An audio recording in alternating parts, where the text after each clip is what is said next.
Rapunzel. On a hill in the countryside there was a wood. By the wood there was a cottage. It was a small stone cottage, slightly run down looking, surrounded by a greying wooden fence. In the cottage lived a man and a woman. The man and the woman had one single wish: a beautiful baby girl. They longed to hold her, comfort her, protect her, and they felt sure, more sure than anything, that they would make wonderful parents. Upstairs, at the back of the cottage, there was a window. The window looked down the hill, over a field, and onto a magnificent garden, filled with the most beautiful and delicious rampion, a wild plant known as Rapunzel, with spinach-like leaves and the root of a parsnip. The garden was surrounded by a high wall and belonged to the wickedest and most powerful of all witches.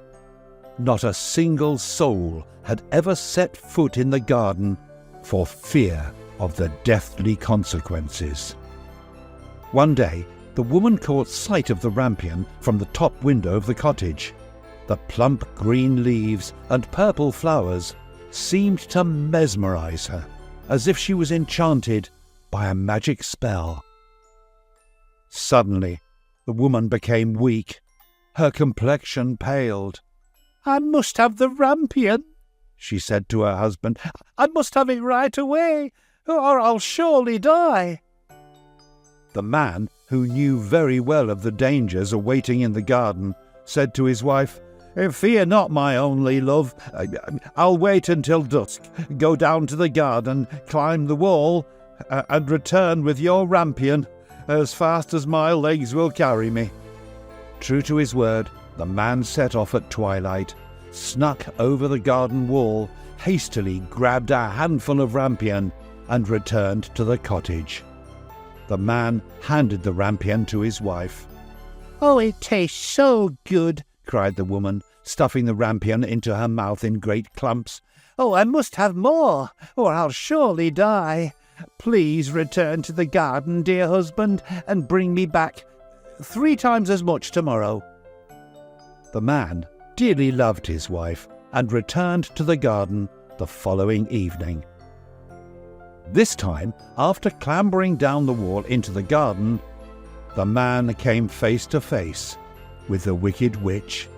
He became dumb with fear, his insides clenched, rising up inside him. "How dare you," said the witch, turning red, "enter my garden and steal my precious rampion? You'll pay for this, wretched man." "Wait," cried the man. "It's for my wife. She's pale and weak and says she'll surely die if she doesn't eat your rampion. It's the only thing that can heal her. Oh, please take mercy on me, witch." There was a long pause. Then the witch's face softened. "Very well, man," said the witch. "If your words be true, I grant you all the rampion you like, but it comes with one condition. You must give me the child that your wife will bring into the world." The man, terrified and with nowhere to turn, consented. Soon after, his wife fell pregnant, and soon after that, she gave birth to a beautiful baby girl. The baby had no sooner taken her first breath when the witch appeared in a puff of smoke and bellowed, "Rapunzel, Rapunzel, you stole my Rapunzel, upon which you did greedily dine. You must pay for this act, and as a matter of fact, this baby of yours is now mine." The witch let out a beastly cackle, then vanished, taking the newborn baby with her. From that day forward, the baby girl became known as Rapunzel, and as she grew older, the wicked witch took Rapunzel deep inside a forest and locked her in a tower. It was no ordinary tower. The tower stood as tall as a 20-story building. There was a solitary chamber at the very top of the tower with one small window. There was no door to the tower, nor stairs to the chamber. The only way in, or out, was by way of the small window. When the witch wanted in, she stood below the window and cried, "Rapunzel, Rapunzel, let down your hair." Rapunzel's hair was as fine as spun gold and magnificently long. When she heard the witch's cry, Rapunzel released her shimmering hair 20 stories to the ground for the witch to climb up. Many years passed. Then, one day, a king's son rode through the forest and came across the tower. An angelic song stopped him in his tracks. It was Rapunzel. She sang to while away her lonely days in the chamber. The king's son wanted to climb the tower and meet the lady behind this enchanting voice, but he could find no door, nor stairs to the chamber. Alas! He rode home, downhearted. In the days that followed, the king's son could think of nothing but the alluring sound of Rapunzel's voice. So he returned to the forest every day and listened to it. While in the forest, the king's son saw the witch approach the tower, and he heard the witch cry, "Rapunzel, Rapunzel, let down your hair." Rapunzel let down her hair, and the witch climbed up. "This is the way in," thought the king's son. "I shall return tomorrow and do as the witch. Then I will meet the lady with a voice so sweet that we shall surely be wed." The king's son returned the following day, went to the tower and cried, "Rapunzel, Rapunzel, let down your hair." Immediately the hair fell down and the king's son climbed up. Well, as you can very well imagine, Rapunzel was shocked to see a man enter her chamber. She'd never seen a man before.